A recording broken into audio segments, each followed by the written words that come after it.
I'm joined by Sarah Galvao, 17-year-old purple belt, who will compete on the preliminary card here at ADXC1, and with her is her father and coach, Angelica Galvao. It's a pleasure to have you both with us. Thank you. Sarah, let's start and talk a little bit about what a typical day of training looks like for you as you prepared for ADXC1.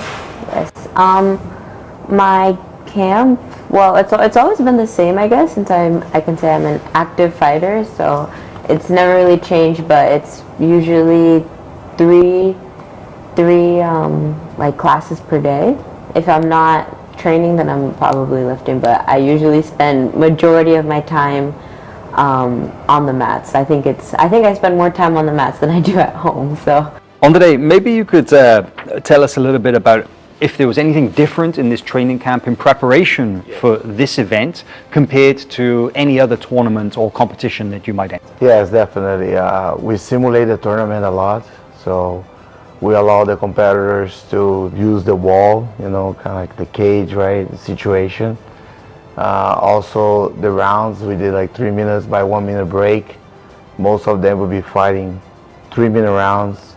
Right, 3 rounds by 1 minute rest, and that makes a huge difference, right? Because you have to be active the whole time, and sometimes like 3 minutes is not enough for you to set up your game. So we simulate the fight scene right here from ADXC as much as we could, so they could be more acclimated to the rules. Because when you change the rules, you change a little bit the way you fight. Can you share with us any details of your game plan or your strategy for this match, or is it a secret? I can't say I have a specific game plan. I trained how I always train, of course, with this different rule set, but I think I'm still the same fighter. I'm going to do what I always do, which is continue to fight until the end, right? And it's 3 rounds, so I think it works better with my game, especially since I think of myself as a more aggressive fighter. So I'm just gonna do what I always do. There isn't really a game plan. I think I'm prepared for everything. No secrets? No. How do you work on the mental preparation? This is something usually done very closely with your coach, but to make sure that you stay focused and that you're confident going into a match. A lot of people actually think that I have a lot of pressure since my parents are so, who they are. My parents are who they are. So a lot of people think that I'm under a lot of pressure, or they put a lot of pressure on me, but they've never forced me to do anything. And they respect my style and how I want to handle things. But whatever they say, I completely trust, right? Because I know that their path is the right way. So I know if I follow what they say, I'm gonna for sure make it. So for confidence, I've never been nervous. I've been anxious, which is what everybody feels, like that butterfly in your stomach. But I've never felt nervous. I guess I can always say I've always been confident, because I think that if you give 100% during the camp, once you get to the tournament, you should feel 100%. If you feel like having these thoughts, then maybe you didn't do your best. And a little bit of anxiety is actually a good thing, right? Yes, it's always good. It always gets your blood pumping. I know that when I stepped into the cage today, I felt a little bit of adrenaline, more because it's super different. There's a bunch of lights shining on you. So it was really cool. I got really excited.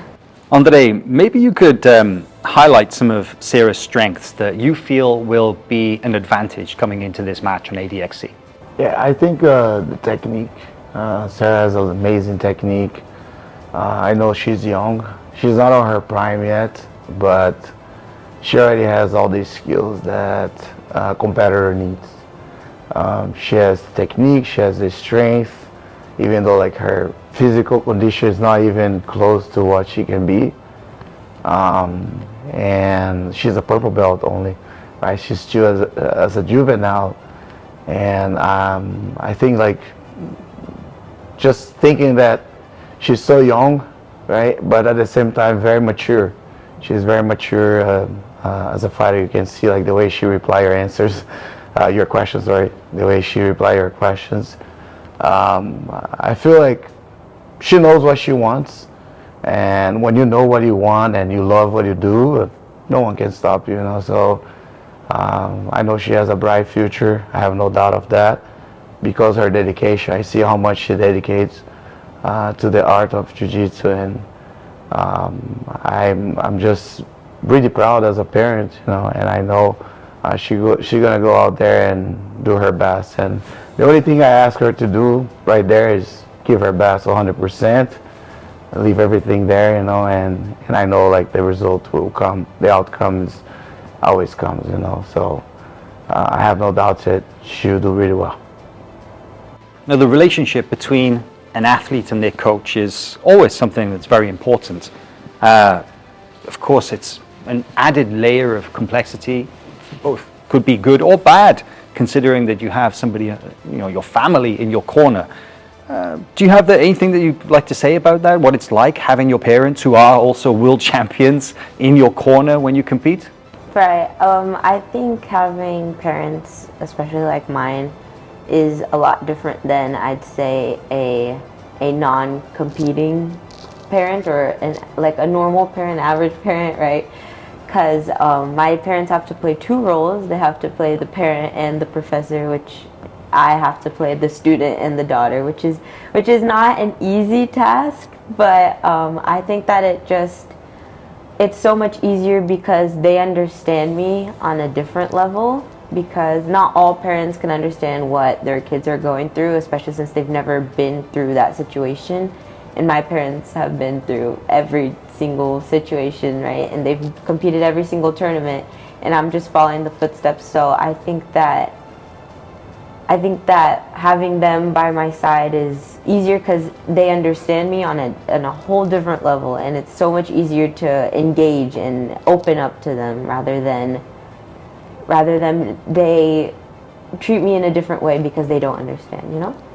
How do you analyze your opponent's strengths or weaknesses? Is there anything that you know about this style, or are you focused more on your own game for this one? I don't focus too much on my opponents. Of course, I know who they are and I've studied a little bit, but they're not somebody I keep focusing on. Because I don't know, I personally, my style is that I like to keep to myself before I fight. I don't even put on the gi before I fight. I like to, if I have to do some type of workout, it's probably some type of cardio, but I never put on the gi. And I worry about myself because I feel like if I worry about my opponent, then there's these thoughts, or I can start overthinking or get negative or worry about something that I shouldn't even be worried about and should be thinking about myself. So I usually just think about myself. I take care of myself. I focus on what I need, and then the day of the tournament, it's about me and the person in the cage, you know. But for my opponent, I know that she's a very aggressive fighter, and I know that it's not going to be an easy match. But I'm glad that she accepted a match, especially as me as a purple and her as a brown belt, because not everybody wants to fight a lower belt, which I understand. So I'm very thankful that she accepted this fight, and I'm willing to give my all. An aggressive opponent is good for your style also. Yeah, I guess it's similar in a way. Are there any moments, Andre, during the preparation for this match that you would like to highlight from the training camp? Did you feel that there were any breakthroughs or any areas of significant improvement? Yes, definitely. I feel when we start like adding the 3-minute rounds, it made a huge difference. It made the competitors more aggressive. I felt like they're not like waiting too much to make the quit and holding and waiting, you know. So it makes a huge difference in a way of starting the fight, making your grip and go to, you know. So they start like being aggressive since the first couple seconds, right? And like I said, we simulate so much the tournament. I told them they don't need to worry too much about being really close to the wall, like to the cage, you know. I feel like that was a great thing that we did. I think fighting like close to the wall is not even like good in terms of grappling. I feel like you have to try to keep the fight as much as you can in the center, and I think they understood that, and they all like became a better fighter with that type of rule set and imposing the explosiveness of their game. You know, I think that helped a lot to make them more aggressive. That's very interesting. Sarah, after ADXC1, I'm sure you have some goals and aspirations in the world of Jiu-Jitsu, and would you like to share what those might be with us? Like what I will be doing after ADXC? Yeah, some general goals and some plans, anything related to ADXC or any other events. What are your goals and aspirations after this? After ADXC, there's World Pro, which is also super exciting because if I win next year, I get to fight with the brown and black belts, even as a purple belt. So that's like a whole different step because I'll be actually fighting with these world champions, you know, and super high leveled. So it's a big step. And next year I still plan to continue fighting the Abu Dhabi tournaments like AJPs and whatnot. And I'm just gonna do wherever they call me, I go, you know. So I'm willing to show my jiu-jitsu wherever they want. Perfect. Big plans. Mm-hmm. You can say this directly to this camera over here, but do you have a message that you would like to share with the fans ahead of ADXC1? I guess, you put me on the spot, hold on. For my fans, sometimes it's hard to believe that I have fans, I guess, just because I feel myself as so young and still a colored belt. Sometimes it's hard to believe that I have such amazing fans and people that have been following me since, you know, even when I was even younger, more than I am now. So for those who have been watching me grow up, especially in the jiu-jitsu community, thank you. It means a lot because without all of you guys, I probably wouldn't be here, and I'm glad to see that I'm inspiring other generations, the newer generation coming up, and also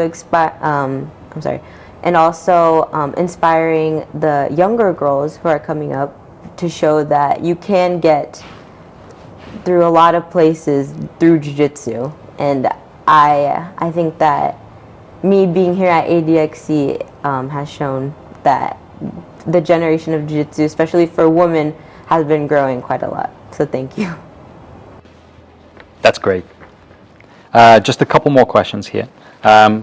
So first time competing in a cage, something very different to anything that you've done before. Tell me how you feel about that. I guess the cage, I don't know, I guess it's definitely different. It's different from what I'm used to, because it's a non-stop fight, right? The match doesn't stop, and you just have to keep going for those rounds in that time. And the cage kind of limits you from, you can't go through the wall, right? So you kind of have to work yourself around the wall. I hope that the fight doesn't go too much on the wall, just because jiu-jitsu is more of a ground martial arts, right? But I think that it's different, it's challenging, and I'm ready to challenge myself for that. But jiu-jitsu is still jiu-jitsu, right? So it won't change how jiu-jitsu is. And do you feel that the time of the match is going to change a lot? You know, Andre mentioned, but three-minute rounds. That's something different for you too. Yes, especially as a purple belts usually fight 7 minutes, and we like went all the way down to 3 rounds of 3 minutes.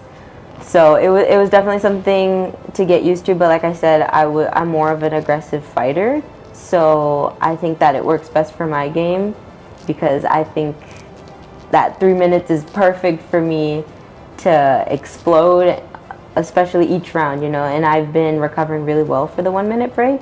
So for me, I think that each time I'll just keep getting stronger. How do you think the cage will, sorry, let me rephrase that. What do you think the cage will will do for the spectators, for the people watching? How do you think that this will change the match for people watching the event? Well, I don't know. Is it a good thing? Is it a bad thing? It's definitely a cooler thing, I'd say, because you're like right there. You know, you can see like their sweat like hop off their face. You know, you can see everything up close, rather than you seeing from a distance, right? And I think it's really cool. It's new. I think it's also better for coaching wise, since they'll be like right there and the cage is right, we're just like right in the middle and all eyes are on us, so there's no getting out of that one. So I think that it'll be a lot more entertaining, especially with a bigger crowd. So I think it'll be cool. Definitely. And then again, if you would like to do it to the camera, just if you have a message for your opponent that you would like to share. No message. No message? No, just I'm gonna do what I gotta do. That's it. Perfect. All right, thank you guys. All right, thank you so much.